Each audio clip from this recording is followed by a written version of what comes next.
نحمده ونصلي على رسوله الكريم اما بعد فاعوذ بالله من الشيطان الرجيم بسم الله الرحمن الرحيم لقد من الله على المؤمنين اذ بعث فيهم رسولا من انفسهم يتلو عليهم آياته ويزكيهم ويعلمهم الكتاب والحكمة وإن كانوا من قبل لفي ضلال مبين صدق اللہ العظیم۔ معزز سامعین کرام، یہ ربیع الاول کا مہینہ چل رہا ہے۔ ربیع فصل بہار کو کہا جاتا ہے۔ موسم بہار اس موسم کو کہا جاتا ہے جس میں اللہ تبارک و تعالیٰ کی رحمتوں کا نزول بارش کی شکل میں ہو اور پوری زمین سرسبز شاداب، تمام درخت پیڑ پودے رنگ برنگ کے پھول پتیاں، ہر طرف ہریالی ہی ہریالی نظر آئے۔ ایسے موسم کو موسم بہار، موسم ربیع کہا جاتا ہے، کیونکہ ہمارے نبی صلی اللہ علیہ وسلم کے اس دنیا میں تشریف لانے سے پوری کائنات میں ایک تازگی بخشی، جس کے وجہ سے اس مہینے کو ربیع الاول کا مہینہ کہا جاتا ہے۔ میرے عزیز دوستو، ہمارے نبی صلی اللہ علیہ وسلم اس دنیا میں کب تشریف لائے، کس دور میں تشریف لائے، اس وقت کا ماحول کیا تھا؟ آج سے 1400 سال پہلے حضرت عیسیٰ علیہ السلام سے 570 عیسوی کے بعد 571 عیسوی میں جس سال اصحاب فیل کا واقعہ پیش آیا، سیرت کے نگاروں نے ہمارے نبی صلی اللہ علیہ وسلم کے پیدائش کے ساتھ اصحاب فیل کا واقعہ بھی ذکر کیا ہے۔ تو آئیے ہم بھی معلوم کرتے ہیں کہ اصحاب فیل وہ کون تھا، وہ کہاں سے آیا تھا اور اس کا ارادہ کیا تھا۔ یمن کا گورنر ابرہا نام کا ایک ملعون شخص، جس نے یمن کے دارالحکومت شہر صنعاء میں ایک عالی شان گرجا گھر بنایا، اور اس کا ارادہ یہ تھا کہ بیت اللہ کو منہدم کر دیں تاکہ پورے عرب کے لوگ ہمارے اس گرجا گھر کو بیت اللہ تسلیم کر لیں۔ چنانچہ ابرہا ہاتھیوں کے ایک بڑی تعداد میں لشکر کو لے کر کے وہاں سے چلا۔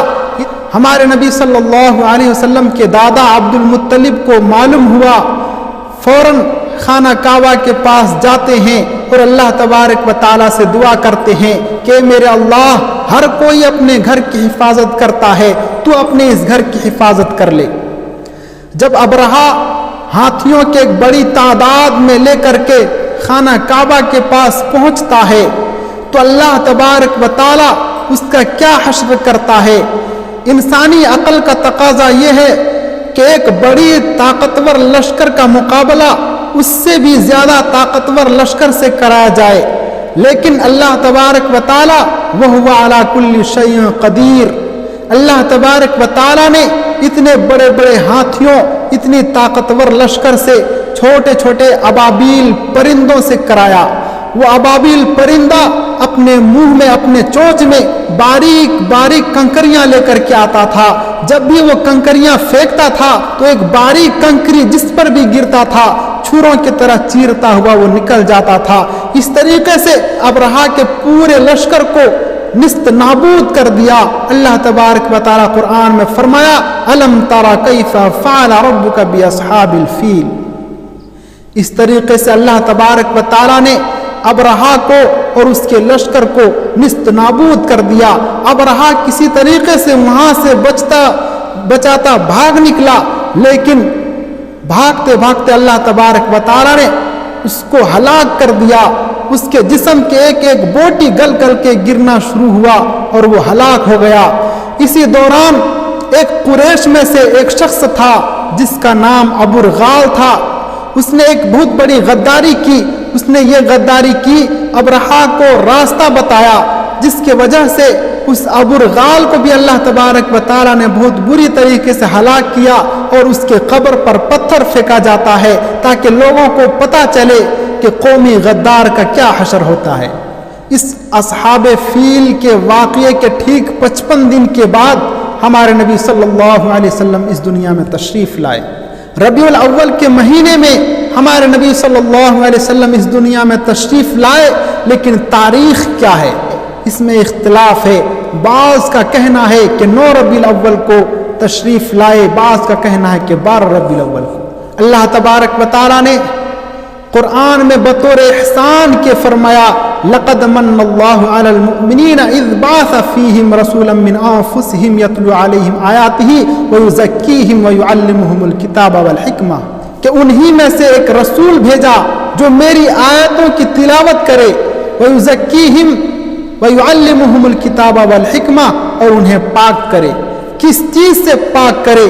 کفر و شرک سے، ضلالت و گمراہی سے، چوری سے، ڈکیتی سے، زناکاری سے، بدکاری سے، الغرض جتنی بھی برائیاں اس دور میں لوگوں کے یہاں پائی جاتی تھی ان تمام برائیوں سے انہیں پاک کرے۔ وَيُعَلِّمُهُمُ الْكِتَابَ وَالْحِكْمَةَ، اور انہیں کتاب کی اور حکمت کی تعلیم دے۔ حکمت سے مراد سنت ہے، لوگوں کو سنت کی تعلیم دے، لیکن ہمارے دلوں سے سنت کا جنازہ نکلتا جا رہا ہے۔ میرے عزیز دوستو، آج سے ایک مہینہ پہلے محرم کے مہینے میں آپ نے دیکھا ہوگا کہ 10ویں محرم کے دن لوگوں کی کیا بھیڑ تھی۔